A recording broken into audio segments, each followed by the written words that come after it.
अस्सलामुअलैकुम दोस्तों। तो फाइनली यार इंतज़ार ख़त्म हुआ। पाकिस्तान और ऑस्ट्रेलिया के दरमियान बड़ी टी20 सीरीज़ का दोस्तों आगाज़ हो ही गया है। जी हाँ नादरीन, आइए जानते हैं पाकिस्तानी टीम की यहाँ पर प्लेइंग 11 जो ऑस्ट्रेलिया के ख़िलाफ़ नज़र आएगी। जी हाँ दोस्तों, यहाँ नए कप्तान, नई मैनेजमेंट और नई टीम आप लोगों को नज़र आएगी और यहाँ पर एक नया टूर है। यानी दोस्तों ऑस्ट्रेलिया ने नहीं आना बल्कि हमने ऑस्ट्रेलिया जाना है।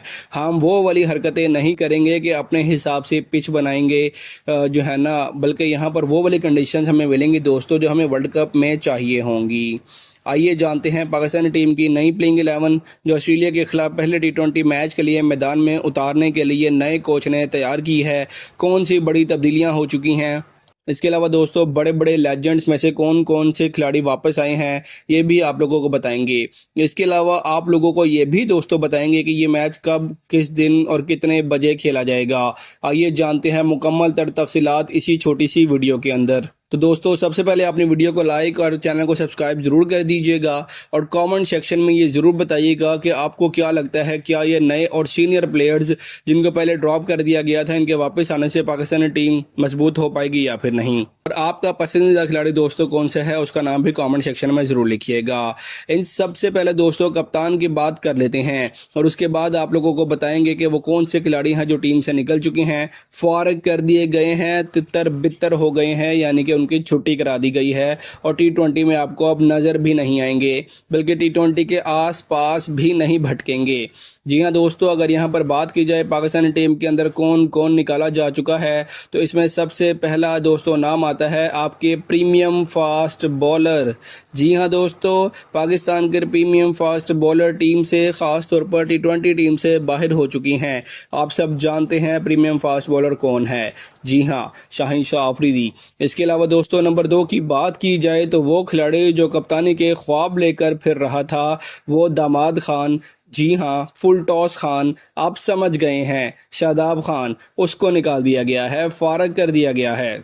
उसके बाद जनाब मज़ीद कई खिलाड़ी भी बाहर हुए हैं, लेकिन आप लोगों को कप्तानी का बताता चलूँ, टी20 सीरीज़ में इस सीरीज़ के लिए जो कप्तान बनाया जा रहा है दोस्तों, वो यहाँ पर साहिबजादा फरहान को बनाया जा रहा है। जी हाँ दोस्तों, आप लोग जानते हैं कि एशियन टी20 इवेंट जो पाकिस्तान ने खेलना है, वहाँ पर ऑफिशियली तौर पर साहिबजादा फरहान कप्तान बन चुके हैं, क्योंकि अब यहाँ पीसीबी उस खिलाड़ी को देख रहा है जो पाकिस्तानी टीम को लंबे अरसे तक जो है ना सर्वाइव करवा सके, परफॉर्मेंस भी दे सके और क़यादत भी कर सके और उसमें काबिलियत भी हो। और वो वाहिद आप लोग जानते हैं उस वक्त साहिबजादा फरहान है जो परफॉर्मेंस भी दे रहा है और लंबे अरसे तक पाकिस्तानी टीम को यहाँ पर संभाल भी सकता है।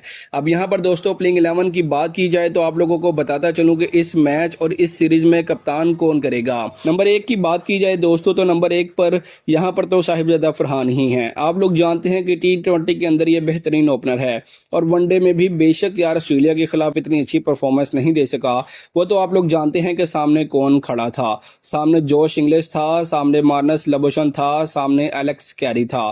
कितने बड़े बड़े लेजेंड्स खड़े थे, इसलिए जनाब रन्स नहीं बना सके, यानी पिच ही ऐसी थी। जब वो लेजेंड्स रन्स नहीं बना सके तो फिर आपका साहिबजादा फरहान वहाँ का क्या करता।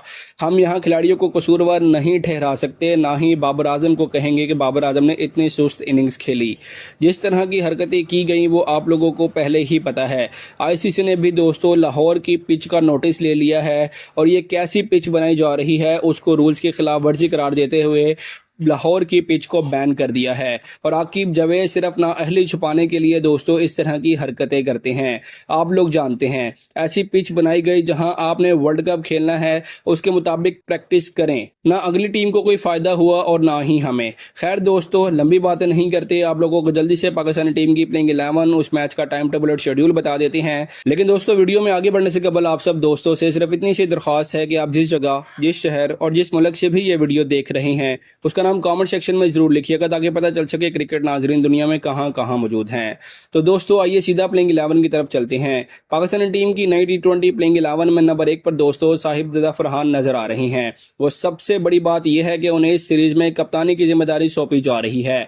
आप लोग जानते हैं कि पाकिस्तान क्रिकेट बोर्ड अब ऐसे खिलाड़ियों को आगे लाना चाहता है जो लंबे अरसे तक टीम को संभाल सके, परफॉर्मेंस दे सके और टीम को मुस्तकबिल हिस्सा भी बन सके। साहिबजादा फरहान ने हालिया अरसे में अपनी परफॉर्मेंस से दोस्तों सबको मुतासिर किया है। T20 हो या वनडे हो, उन्होंने साबित किया है कि वो पाकिस्तान के एक काबिले एतमाद ओपनिंग ऑप्शन बन चुके हैं।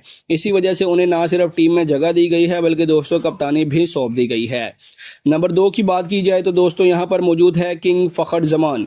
जी हाँ नाजरीन, फ़खर जमान की T20 में एक मरतबा फिर धमाकेदार वापसी हो चुकी है और ये बड़ी ज़बरदस्त वापसी है उनकी।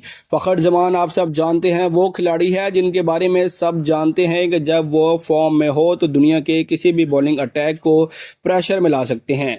पाकिस्तान को इस वक्त ऐसे ही जारहाना ओपनर की ज़रूरत है जो शुरू से ही मुखालिफ टीम पर दबाव डाल सके।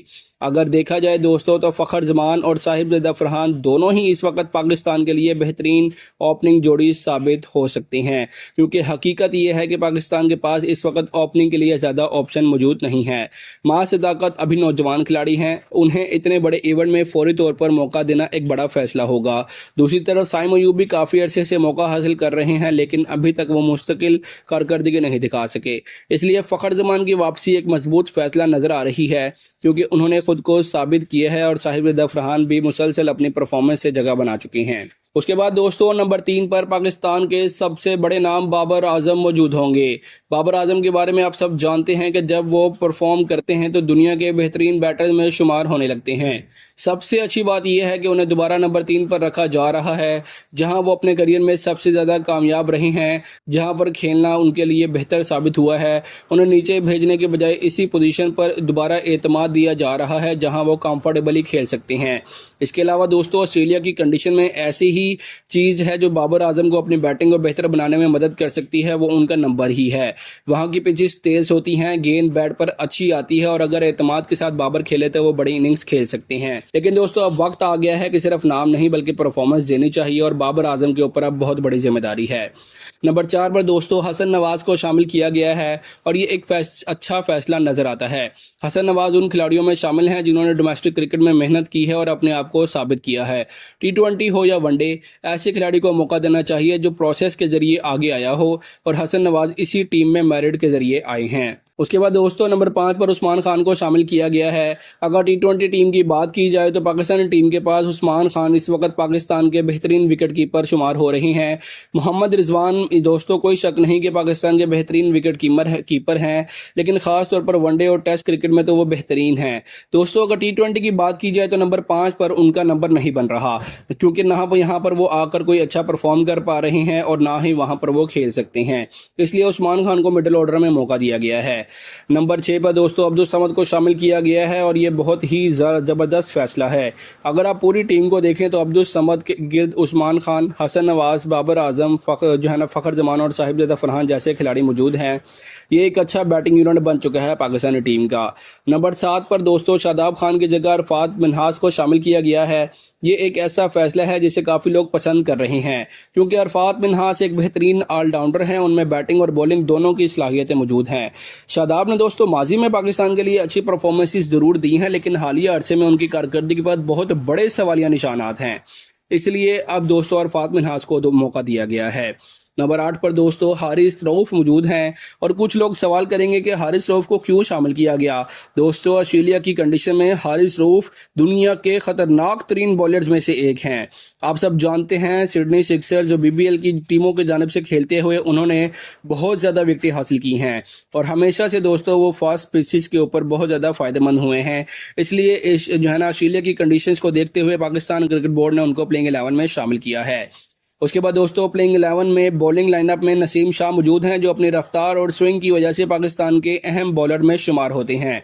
मोहम्मद वसीम जूनियर भी टीम का हिस्सा होंगे। नसीम, मोहम्मद वसीम जूनियर और हारिस रऊफ की जोड़ी ऑस्ट्रेलियन कंडीशन में बहुत ज़्यादा ख़तरनाक हो सकती है। और आखिरी नंबर पर दोस्तों स्पिनर सुफियान मुकीम को शामिल किया गया है जो कि एक स्पिन बॉलिंग ऑप्शन है। यूँ दोस्तों पाकिस्तान की मुमकिन प्लेइंग 11 नौजवान और तजर्बाकार खिलाड़ियों के ऊपर मुश्तमिल है। अब इस अगर मैच के टाइम टेबल और शेड्यूल की बात की जाए तो दोस्तों पहला T20 मैच जून के तीसरे हफ्ते में देखने को मिलेगा, क्योंकि दोनों बोर्ड्स के दरमियान राब्ते जारी हैं और उम्मीद है कि जल्द आपको बड़ी T20 सीरीज़ देखने को मिलेगी।